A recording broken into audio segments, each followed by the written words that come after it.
नमस्कार दोस्तों। आज के इस एपिसोड में एक ऐसे बेरहम और बुज़दिल डॉक्टर की कहानी आपके सामने लेकर आए हैं ना कि सुनकर आपका दिल काँप जाएगा। ये कहानी किस तरह से भूतिया टर्न लेगी, आप सुनकर हैरान रह जाएंगे कि ऐसी-ऐसी चीज़ भी इस दुनिया में किसी के साथ घट सकती है। सब कुछ नॉर्मल ही चल रहा था। मध्य प्रदेश के मंडला शहर के बिल्कुल पास के ही एक अस्पताल की, प्राइवेट अस्पताल की ये घटना है। तो आइए जिया की ज़ुबानी डॉक्टर अर्पिता के साथ घटी हुई भूतिया घटना की कहानी फुल डिटेल में जानते समझते हैं। ये जो घटना घटी थी आज से कुछ साल पहले घटी थी। डॉक्टर अर्पिता का जो हॉस्पिटल है ना, वो एग्जैक्ट मंडला शहर के अंदर का नहीं है, आउटर एरिया का है बिल्कुल, जहाँ से गांव थोड़ा टच हो वहाँ की जगह का है। और वो जो हॉस्पिटल था ना डॉक्टर का, बहुत ही ज़्यादा फेमस हो गया था और अच्छा खासा चल रहा था। आसपास के जो गांव के लोग थे उस हॉस्पिटल में आया ही करते थे। और जो डॉक्टर अर्पिता थी वो भी अपने गांव से अपने क्लिनिक में आया करती थी। सब कुछ बिल्कुल सही सही चल रहा था। जितना उस डॉक्टर को पैसे चाहिए उतने पैसे लोग देते थे और फीस भी लगभग 400 रुपये थी एक जन की। और वहाँ पर आके ट्रीटमेंट करवाते थे। लेकिन डॉक्टर का एक नेचर बहुत गंदा था। अगर कोई गरीब आ गया और वहाँ पर आके बोल दिया कि डॉक्टर इतना फीस नहीं है, ये नहीं है, वो नहीं है, तो उनको सीधा डॉक्टर की नर्स जो थी स्वाति सीधा भगा दिया करती थी। होता है ना ऐसा, कई बार डॉक्टर के पास लोग आ जाते हैं, बोलते हैं मैडम थोड़ा छूट दे दीजिए, इतना पैसे नहीं है, हम गरीब लोग हैं, थोड़ा 50 रुपये 60 रुपये कम कर दीजिए। होता है, गाँव में होता है। तो वो एडजस्ट नहीं करती थी, है ना? बिल्कुल और भी नहीं। बेइज्जती वगैरह कर देती थी। बहुत बेइज्जती। जो नर्स थी ना वो सीधा ऐसे ही बोलती थी कि क्या है, पैसे नहीं होते तो क्यों मुंह उठा के आ जाते हो, जाओ ना गवर्नमेंट हॉस्पिटल में जाओ, छोटे मोटे अस्पताल में जाओ जहाँ पे तुमको खैरात में लोग बांट दे, हमारे यहाँ पैसे ना हो तो मत आया करो। ऐसा ऐसा बदतमीज से बात करते थे। उनका बिहेवियर इतना गंदा था कि ज़्यादातर लोग ना उनके यहाँ आने से डरते थे जिनके पास पैसे नहीं है। लेकिन बाई चांस किसी की मजबूरी पड़ गई, अगर कोई हॉस्पिटल ओपन नहीं है तो बेचारे क्या करेंगे, मरेंगे तो नहीं, आते भी थे, आना ही पड़ेगा। फिर क्या हुआ? ऐसे ही चल रहा था उनकी ज़िंदगी में। उनको लग रहा था कि हमारा तो बहुत फन चल रहा है, हमारा तो सही से चल रहा, हम इसी एटीट्यूड के साथ अपनी ज़िंदगी आगे कंटिन्यू रखेंगे। डॉक्टर अर्पिता और स्वाति की बॉन्डिंग भी बहुत अच्छी थी। दोनों मतलब नर्स और डॉक्टर नहीं, मतलब थोड़ी दोस्त टाइप की हो गई थी, क्योंकि नेचर दोनों का सेम था। दोनों एकदम एटीट्यूड वाली, एरोगेंट थी, वैसे ही बात करना, वैसे ही रहना। तो उसकी वजह से उनकी दोस्ती बहुत खतरनाक वाली थी। तो काफ़ी टाइम तक डॉक्टर अर्पिता के पास चीज़ें पहुँचती नहीं थी, स्वाति हैंडल कर लिया करती थी। बहुत बार ऐसा होता था। एक दिन की बात है, लगभग शाम के टाइम का 8:30-9 बजे का टाइम हो रहा है। उस टाइम तक क्लिनिक लगभग खाली ही हो गया था। थोड़े बहुत लोग वहाँ पर बैठे थे और थोड़े बहुत लोग जो सीरियस कंडीशन में आए हैं, थोड़े बहुत एडमिट है, 1-2 लोग जो बेड पे पड़े हुए हैं, उनके फैमिली के लोग होंगे तो होंगे। उसी रात, आज की रात थोड़ी अलग थी। थोड़े बादल कड़क रहे थे लेकिन बारिश नहीं हो रही थी, अलग रात थी। इस रात एक लड़की एक बूढ़ी औरत को लेके उस हॉस्पिटल में एंटर करती है। जब एंटर करती है, रिसेप्शन पे आती है, जो स्वाति है, जो नर्स, वो वहाँ पर खड़ी हुई थी रिसेप्शन पे और बात कर रही थी लोगों से, जो पेशेंट थे उनसे बात कर रही थी।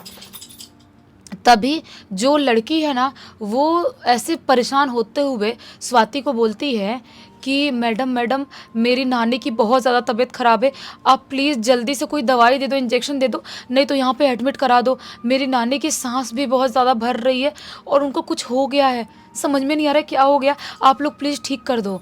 आप नर्स हो ना, आप प्लीज़ डॉक्टर को बुलाओ, मेरी नानी को ठीक कर दो। स्वाति बोलती है हाँ ठीक है, ठीक करने के लिए बैठे हैं, ठीक करेंगे। क्या हो गया नानी को? ये बोलती है ऐसी प्रॉब्लम हो रही है, सांस वास नहीं ले पा रही, पता नहीं क्या हो गया है, कुछ हम नहीं समझ पा रहे, आप डॉक्टर को बुलाओ ना प्लीज़।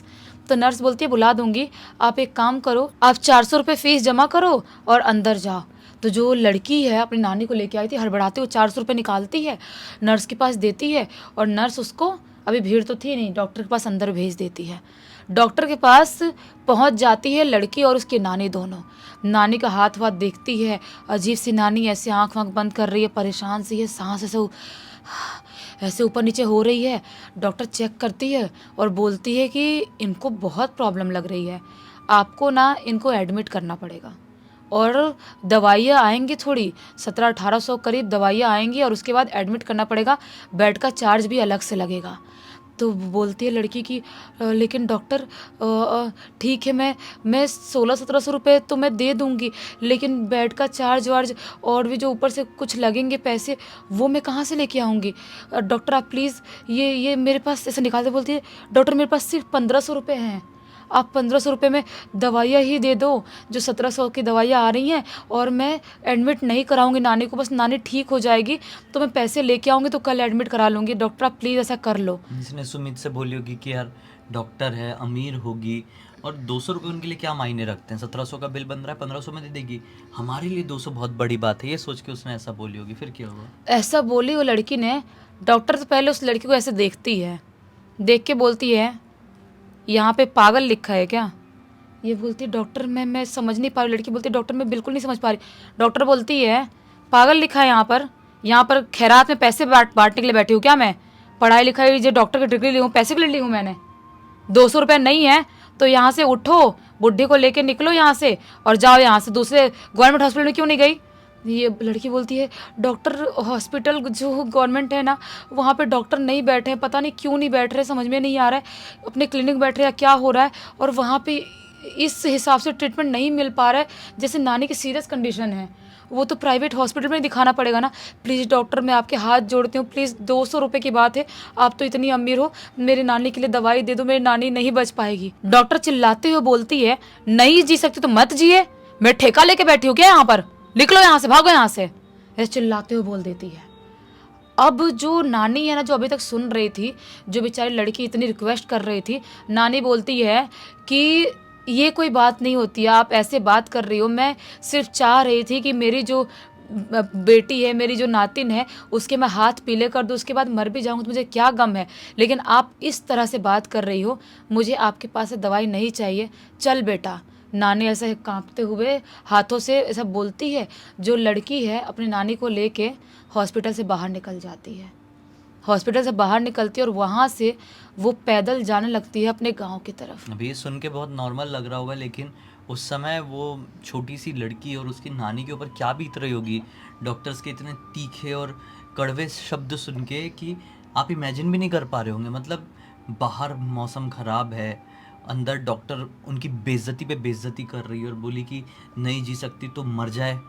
तो बहुत बहुत बुरा लगता है उस समय के लिए। इनके साथ भी बहुत वो वाली सिचुएशन क्रिएट हुई होगी, इसलिए ये वहाँ से उठ के निकल गए। फिर बेचारे ऐसे सुनसान रोड पे पैदल पैदल दोनों अपनी बूढ़ी सी नानी को कांपते हुए हाथों के साथ लेके जा रही है रोड की तरफ से। तभी अचानक से बहुत तेज़ बिजली कड़कती है और झमझम झमझम करके बारिश होने लगती है। और जैसी बारिश होनी चालू होती है, ये लड़की थोड़े से आउटर एरिया में रोड की तरफ से चली गई थी, गांव वाले एरिया में एंटर कर ही गई थी। बोलती नानी नानी आप चिंता मत करो, हम पेड़ के नीचे छुपते हैं, बारिश में भीगोगी तो आपकी तबीयत और ज़्यादा ख़राब हो जाएगी। वो नानी को पकड़ते हुए पेड़ के नीचे लेके जाती है और नानी और दोनों लगभग भीग ही गए थे। पेड़ के नीचे बैठते तो हैं, लेकिन बारिश इतनी ज़ोर ज़ोर से हो रही थी, बिजली इतनी ज़ोर से कड़क रही थी, जैसे आज बारिश नहीं होगी तो ज़िंदगी में कभी नहीं होगी। और बारिश में भीग रही है, नानी की तबीयत खराब है, नानी हालत की और बिगड़ जाएगी होगी ना। हाँ, इतनी ज़्यादा नानी की तबीयत ख़राब हो गई थी कि नानी कांपने लगी। वो बारिश में भीग के थर थर कांपने लगी। जो लड़की है बोली नानी नानी आप चिंता मत करो, मैं आपको ठीक कर दूंगी, मैं आपको घर लेके चलती हूँ, नानी आप कांपो मत। नानी कांपते ही कांपते ऐसे आंख पलटती है और आंख पलट के ख़त्म। एक तो पहले सीरियस कंडीशन में थी, ऐसी सांस वांस फूल रहा था, एक तो बुढ़ापा का टाइम, इतना बुढ़ापा वाला, ऊपर से ऐसे बुखार में, ऐसे तबीयत ख़राब में, बारिश में, ठंडी बारिश में भीग गई, जिसकी वजह से नानी सरवाइव नहीं कर पाती है, ख़त्म हो जाती है। अब ये चिल्ला चिल्ला के बहुत तेज़ तेज़ रोने लगती है, जैसे कि मानो इसकी दुनिया उजड़ गई। नानी के अलावा इसकी ज़िंदगी में कोई था भी नहीं।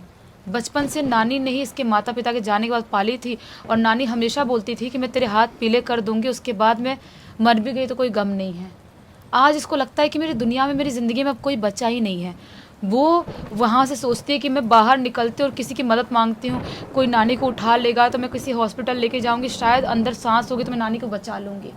वहाँ से वो रोड की तरफ भागते हुए निकलती है, और रोड की तरफ भागते हुए जैसे थोड़ी देर पहुँचती है आगे, 3-4 लोग बाइक पे पिए हुए जा रहे थे। वो इसको देखते हैं, वो भीगी हुई लड़की, जवान सी लड़की है, उसको देखते हैं, पिए हुए थे, लड़खड़ा रहे थे, वो इसके पास आते हैं, इसको पकड़ते हैं और दुष्कर्म कर देते हैं। अजीब सी हालत में उसको दुष्कर्म करके उसको छोड़ देते हैं वहीं पर, रोड के किनारे पड़ी हुई। उनको लगता है कि ऐसी कोई गरीब सी लड़की है, कौन इसको पूछेगा, ऐसा वाला। और वहाँ से वो नशे में ही निकल जाते हैं। अब एक तो नानी का सदमा, ऊपर से इसके साथ इतना बुरा कुछ हुआ, ये बहुत ज़्यादा ही गुस्से में आ जाती है और बहुत ज़्यादा चिल्ला चिल्ला के गला फाड़ फाड़ के रोने लगती है। भगवान मेरे साथ ही ऐसा क्यों हुआ, मेरे माँ बाप नहीं है, मेरी नानी नहीं रही और मेरे साथ आज ऐसा हो गया। भगवान मुझे उठा लो, मुझे ख़त्म कर दो आज, वरना मैं ऐसे जीना नहीं चाहती, चिल्लाते हुए वहाँ से गुस्से में उठती है और उठते हुए हॉस्पिटल तरफ निकलती है जिस डॉक्टर ने बेइज्जती करी थी। उस डॉक्टर के हॉस्पिटल तरफ जाती है और जाके क्लिनिक के अंदर जाती है। वो जो नर्स थी वो भी अपना पैकिंग कर रही थी जाने के लिए घर वर अपने, और जो डॉक्टर थी वो भी नर्स से कुछ बात कर रही थी, और जो पेशेंट जो थे वो जा चुके थे, ऐसा था। और वहीं पर जाती है, भीगी हुई थी, चिल्लाते हुए गुस्से में बोलती है, तुम लोगों की वजह से, डॉक्टर तुम्हारी वजह से मेरी नानी आज मेरे साथ नहीं है, वो ख़त्म हो गई। मैं अगर मेरे अंदर थोड़ी सी भी कुछ भी एक सच्चाई होगी, अगर मैंने एक बूंद भी पुण्य काम करी होंगी, तो भगवान देख रहा है आज बारिश हो रही है, मेरे साथ क्या क्या गलत नहीं हो गया। मैं तुमको श्राप देती हूँ कि तुम बहुत ज़्यादा भुगतोगी, तुम्हारा हॉस्पिटल ख़त्म हो जाएगा, तुम्हारी ज़िंदगी बर्बाद हो जाएगी, तुम चैन से नहीं जी पाओगी। बहुत हाय बोलती, मेरी हाय लगेगी, तुमको चिल्लाते हुए बोलती मेरी हाय लगेगी।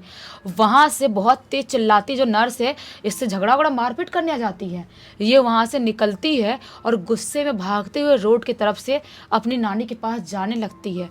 और इतने गुस्से में यहाँ से ये भाग रही थी हॉस्पिटल तरफ से, और रोड के बीचों बीच भागते भागते जा रही थी, अचानक से फुल स्पीड में आती हुई ट्रक इसको टक्कर मारती है और वहीं पर ऑन द स्पॉट ये लड़की ख़त्म हो जाती है। और ये सोच के ही अस्पताल में आई रही होगी कि अगर ये एडमिट कर ली होती नानी को, तो नानी की मृत्यु नहीं होती, मेरे साथ ऐसा नहीं होता। तो वो ऐसी अपनी भड़ास निकालने के लिए उस टाइम पे अस्पताल में आई होगी कि मैं जाती हूँ, एटलीस्ट बोलती तो हूँ कि आज क्या कुछ नहीं हो गया तुम्हारे घमंड और 200 रुपए के लालच के चक्कर में। बेचारी आई और गई। उसके बाद सबको लगता है कि ज़िंदगी में सब कुछ ठीक ठाक चल रहा है। वो डॉक्टर को भी, नर्स को भी पता चलता है कि किसी का एक्सीडेंट हुआ था, कोई लड़की थी इतनी इतनी उम्र की, तो उनको भी समझ में आ जाता है कि वही लड़की होगी, या तो खुद कूद गई होगी या तो बाई चांस एक्सीडेंट हो गया होगा। लेकिन वो क्यों माइंड करेंगे, वो तो दिल से ही काले हैं, उनको क्या फ़र्क पड़ता है। उनको लगता है कि हमारी ज़िंदगी अब पहले जैसी नॉर्मल आराम से चल रही होगी। लेकिन ये कांड होने के कुछ महीने बाद की बात है। अभी भी इस डॉक्टर का हॉस्पिटल ठीक ठाक चल ही रहा है, लोग मरीज सब आ ही रहे हैं, सब कुछ सही से चल रहा है। एक दिन की बात है, रात के टाइम में लगभग 8:30-9 बज गया है। उस दिन पेशेंट बहुत कम आ रहे थे, दिन में आए भी तो 2-3 तो आए थे। उसके बाद बहुत शाम का टाइम हो गया, एक भी पेशेंट कोई नहीं आ रहा है। तो जो नर्स थी स्वाति बोलती है, डॉक्टर अर्पिता मैं ना घर जाती हूँ, मेरे हस्बैंड ने आज बोले थे कि जल्दी घर पे आना, तो आप क्या बंद करके क्लिनिक जा सकते हो, मैं थोड़ा पहले निकल रही हूँ, अगर बाई चांस कोई आ गया पेशेंट तो आप देख लेना और निकल जाना। डॉक्टर अर्पिता की और स्वाति की दोस्ती थी, वो बोलते हैं कि हाँ हाँ ठीक है तुम निकल जाओ, मैं आराम से अपनी कार से आ जाऊँगी, टेंशन नहीं है। ये वहाँ पे रुकी हुई है। लगभग 9-9:30 बजे का टाइम हो गया। अब देखती है, सोचती है कोई आ ही नहीं रहा है, आ ही नहीं रहा है। एक काम करती हूँ, मैं निकल जाती हूँ, आना हो तो तभी तक कोई ना कोई आ ही जाता, अब क्या ही कोई आएगा। वहाँ से अपनी कार में बंद करती क्लिनिक, कार में बैठती है और कार लेके हॉस्पिटल से जैसे ही थोड़ा सा बाहर निकलती है, क्या पाती है, एक आदमी है जो ठेला नहीं होता सब्जी वाला, वो ठेले पे एक औरत को लिटाया हुआ है। जो औरत इतना इतना पेट निकला, प्रेग्नेंट है, औरत को लिटाया हुआ है और उसको लेके एकदम जल्दीबाजी में भागते हुए आ रहा है इसके कार की तरफ से ही। ये देख के थोड़ा सा टेंशन में आती है और वो आदमी के सामने अपनी कार रोक देती है। और वो जो आदमी है ना, इसकी तरफ ही भागते हुए आता है, क्योंकि इसके कार पे उसने वो लगा के, जो हॉस्पिटल का होता है ना, लोगो लोगो जो होता है, प्लस टाइप का निशान रहता है ना, कांच में लोग लगाते अपनी विंडशील्ड में, हाँ, डॉक्टर लोग लगाते, तो इसने भी लगाई होगी। उसने लगा के रखी थी। और वो आदमी को लगता है कि मेरी पत्नी प्रेग्नेंट है और शायद ये हॉस्पिटल कोई है या तो डॉक्टर है। वो भागते हुए आता है, ऐसे विंडो पे नॉक करता है, ये अपना विंडो ओपन करती है। वो आदमी बोलता है कि मैडम मैडम मुझे मुझे हॉस्पिटल मेरी पत्नी को लेके जाना है, उसकी कंडीशन बहुत ज़्यादा ख़राब है, वो पेट से है, मुझे लेके जाना है। आप हॉस्पिटल में काम करते हो क्या? बोलती है कि हॉस्पिटल में काम नहीं करती, मैं डॉक्टर हूँ, मेरा मैं, खुद का हॉस्पिटल है। हाँ, घमंड में कि मेरा खुद का हॉस्पिटल है यहीं पास में। तो बोलता है, हाथ जोड़ते हुए आदमी, मैडम फिर तो बहुत मेहरबानी वाली बात है, मैडम प्लीज़ आप मेरी पत्नी को ठीक कर दो, मेरी पत्नी बहुत परेशान है, पेट से है। वो बोलती है, अच्छा ठीक है, पैसे वैसे है ना तुम्हारे पास? पहले पैसे के बारे में बात करती थी, उसको सिर्फ पैसे पैसे चाहिए। वो बोलता है, हाँ हाँ मैडम पैसे हैं मेरे पास, पैसे हैं, अच्छे खासे पैसे मैंने पत्नी के लिए इकट्ठा करके रखा था, मैडम आप मेरी पत्नी को ठीक कर दो, हाथ जोड़ता हूँ। वो बोलती है, आओ बैठो कार में पीछे। अपने कार में दोनों को बैठाती है। वो जो दोनों आदमी औरत है प्रेग्नेंट, उनको डॉक्टर लेके अपने क्लिनिक आती है, अपने गाड़ी से उतार के लेके आती है। और उसके बाद बोलती है उसके आदमी को कि अपनी पत्नी को वो जो कमरा दिखाई दे रहा है ना सामने, वहाँ पे लेके जाओ, वहाँ पे लेटाओ, तब तक मैं अपनी नर्स को कॉल करती हूँ। वो आदमी जो अपनी पत्नी को लेकर कमरे की तरफ बढ़ जाता है और ये अपनी नर्स को कॉल करती है और बोलती है कि जल्द से जल्द तुमको आना पड़ेगा, एक आ गई है औरत जिसकी डिलीवरी रात में ही करनी है। तो नर्स बोलती है, मैडम अभी कैसे आऊँगी मैं, मेरे पति मुझे नहीं आने देंगे और मेरी तो छुट्टी का टाइम हो गया था ना। बोलती है, मैडम कि मुझे कुछ नहीं पता, अपने पति को साथ लेके आओ, मैं अकेले हैंडल नहीं कर पाऊँगी। वो रो रही है, वो सीरियस कंडीशन में, लेके आओ अपने पति को। नर्स बोलती है, ठीक है मैडम, तब तक आप चीज़ें थोड़ा बहुत संभालो, मैं आती हूँ अपने पति के साथ, बाइक से आ जाऊँगी। अब जो आदमी है वो अपने औरत को डिलीवरी रूम में लेके गया है, लिटा चुका है और बाहर आके खड़ा हो गया है। वो डॉक्टर बोलती है, अंदर लिटा दिया ना? ये बोलता है, हाँ मैडम हाँ, आप प्लीज़ मेरी पत्नी को ठीक कर दो। बोलती है, हाँ ठीक है, यहीं पे बैठो बाहर बेंच पे, मैं अंदर हैंडल करती हूँ। डॉक्टर अंदर जाती है उस रूम में जहाँ पे उसका करने वाली थी, बच्चा करने वाली थी। उस रूम में जाती है और जैसे उस औरत को देखती है, देख के शॉक हो जाती है। बोलती है, तुम्हारा पेट कहाँ है? वो औरत प्रॉपर रो रही है, जैसे कि बच्चे करने टाइम पे रोती हैं औरतें, वैसे रो रही है, लेकिन उसका पेट नहीं है। मतलब अभी तक उसका प्रेग्नेंट पेट दिख रहा था, हाँ, लेकिन अब जब डॉक्टर अंदर डिलीवरी रूम में आई तब उसका पेट बिल्कुल फ्लैट है। हाँ, हैं? जैसे डॉक्टर ये क्या क्या मजाक है ये? मैं घर जा रही थी अपने, तुम मेरे साथ मजाक कर रहे हो? पेट कहाँ है तुम्हारा? वो औरत कुछ नहीं बोल रही है, बस वैसे रो ही रही है। ये गुस्से में एकदम तिलमिला जाती है, बोलती है, तू ऐसे अपना मुंह नहीं खोलेगी? हाँ, मेरे साथ मजाक चल रहा है? अब भी मैं बाहर जाती हूँ, पुलिस को कॉल करती हूँ कि तुम एक डॉक्टर को परेशान कर रहे हो, गुमराह कर रहे हो। वहां से तिलमिलाती हुई जैसे बाहर निकलने वाली होती है उस रूम से, धड़ाम से दरवाजा बंद। और जैसे दरवाज़ा बंद होता है, ये दरवाज़ा ज़ोरों से खटखटाने लगती है, दरवाज़ा हिलाने लगती है, खोलने की कोशिश करने लगती है, वैसे ही अचानक से कोई पीछे से उसका गला पकड़ता है ऐसे झटके में। और जैसे उसका गला पकड़ता है और वो पीछे मुड़ के देखती है, तो क्या पाती है? जो औरत नॉर्मल से लेटी हुई थी बेड पे, वो नॉर्मल औरत नहीं बल्कि एक चुड़ैल है, जिसकी हाइट लगभग 6 फीट की है। उसकी शक्ल बहुत ज़्यादा भयानक है और इसको देख के अजीब सा हंस रही है, बहुत ही बुरी तरह से हंस रही है। डॉक्टर जो है बहुत तेज घबरा जाती है, एकदम परेशान हो जाती है, खुद को छुड़ाने की कोशिश करे, चिल्ला रही है जोर जोर से, मैंने क्या किया, तुम क्या, मेरे को मत मारो, चिल्लाने लगती है, जिससे तिलमिला जाती है। बाहर से नर्स की आवाज़ सुनाई देती है, मैडम मैडम अंदर हो आप, मैडम दरवाज़ा खोलो, क्या हो गया, आप चिल्ला क्यों रही हो? ये डॉक्टर बोलती है, ये अंदर चुड़ैल है, ये मुझे मार डालेगी, मुझे जिंदा नहीं छोड़ेगी, मुझे बचा लो, ये मुझे मारने की कोशिश कर रही है, मेरा गला दबा रही है। नर्स बाहर से बोल रही है, अरे मैडम दरवाज़ा तो खोलो, दरवाज़ा नहीं खुल रहा है। जो नर्स है ना, वो और उसका पति दोनों दरवाज़ा खोलने की बहुत कोशिश कर रहे हैं, दरवाज़ा नहीं खुल रहा है बाहर से। और अंदर ये मैडम बहुत चिल्ला रही है, मुझे मार डालेगी, मुझसे बदला लेने के लिए आई है, चुड़ैल है, मुझे ख़त्म करके रख देगी। बाहर से बहुत धक्का उक्का मारने के बाद नर्स का पति और नर्स कैसे से दरवाज़ा खुलता है, और जैसे दरवाज़ा खुलता है, मैडम बेहोश फर्श पर लेटी हुई है। उसके बाद से मैडम की ज़िंदगी पूरी तरह से बदल जाती है। जो मैडम है ना, वो अजीब सी बहकी बहकी बात करने लगी, चिल्लाते हुए बोलती थी कि वो मार डालेगी, सबको मार डालेगी, मुझे भी ख़त्म कर देगी, इस हॉस्पिटल में जो भी आएगा सबको ख़त्म कर देगी, हॉस्पिटल बर्बाद कर देगी, मेरे पूरे परिवार को ख़त्म कर देगी। उसका श्राप लगा है, वो उसने हाय दी थी, उसका हाय लगा है, वो चुड़ैल सब कुछ ख़त्म कर देगी, मुझे मार डालेगी। डॉक्टर उस दिन के बाद से पूरी तरह से पागल हो गई। बहुत जगह लेके गए, बहुत जगह दिखाने की कोशिश की है, लेकिन डॉक्टर कभी नॉर्मल दिमाग में नहीं आई, और वो जो क्लिनिक है वो पूरी तरह से बंद हो गया। कोई वहाँ पे देखने वाला नहीं है, जो नर्स है वो भी वो जगह छोड़ के कहीं और काम करने लगी, सब कुछ बर्बाद हो गया, तहस नहस होके रह गया, सिर्फ एक घमंड की वजह से। इस घटना की जानकारी किसके थ्रू मिली? इस पूरी की पूरी घटना की जानकारी जो नर्स है ना स्वाति, उसके थ्रू मिली। बताओ, इस कहानी से ये समझ में आता है कि आप कितने भी बड़े पद पे क्यों ना चले जाओ, आपके पास कितने भी पैसे क्यों ना आ जाएं, एक अपने दिल में ना एक ऐसा कॉर्नर रखना चाहिए कि आप किसी भी ज़रूरतमंद की मदद कर सको। और अगर मदद नहीं कर सकते ना, तो सामने वाले की बेइज्जती मत करो, उसको नुकसान मत पहुंचाओ। अगर आपने इंटेंशनली किसी की बेइज्जती की है 4 लोगों के सामने, इंटेंशनली आपकी वजह से किसी का नुकसान हुआ, तो उसके दिल से निकली हुई बद्दुआ कभी खाली नहीं जाती है। और ये तो कुछ नहीं है, इससे भी वर्स्ट केस होते हुए मैंने सुना हूँ और अपनी आंखों से देखा भी हूँ। जो कुछ भी हुआ इसके साथ, अर्पिता के साथ हुआ ये कि वो लड़की ने बद्दुआ दी, वो लड़की की ही आत्मा आई, या फिर कोई कोइंसिडेंस हुआ, या फिर जो सब कुछ हमने सुने ऐसा कुछ हुआ ही नहीं। सिर्फ हुआ ये कि कुछ तो भी एक ऐसा झटका लगा होगा, अपना दिमागी संतुलन खो दी, और जो कुछ भी है आज हमको पता है कि वो घर जा रही थी, रास्ते में ठेले में एक प्रेग्नेंट औरत आदमी मिला था, वो सब उसके दिमाग की एक उपज, दिमाग का एक पागलपन जिसको पूरी तरीके से झंझोड़ गया, उसकी ज़िंदगी ख़त्म करके चला गया। किसको पता, सिर्फ एक बद्दुआ का असर हो सकता है, हो सकता है आराम से, या फिर क्या पता एक शैतानी शक्ति।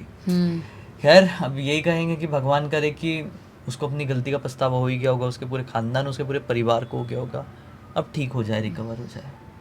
इसी एक नोट के साथ कहानी का अंत करते हैं। अब तक देख लिए थे तो लाइक ज़रूर करते रहना, चैनल को सब्सक्राइब करके बेल आइकन के ऑल के ऑप्शन में क्लिक करना, और इंस्टाग्राम और हमारी वेबसाइट की लिंक डिस्क्रिप्शन बॉक्स में मिल जाएगी। इंस्टाग्राम में ऐसे कुछ घटा है तो उसी कहानी लिख के भेज सकते हैं, और हमारी वेबसाइट में आके हमारे प्रोडक्ट्स और सर्विसेज चेकआउट कर सकते हैं, ताकि आपकी ज़िंदगी में किसी भी तरह की परेशानी चल रही हो तो उसका समाधान आपको मिल जाए। बाकी कल फिर से मिलते हैं, तब तक के लिए बहुत बहुत धन्यवाद। आपका दिन शुभ हो।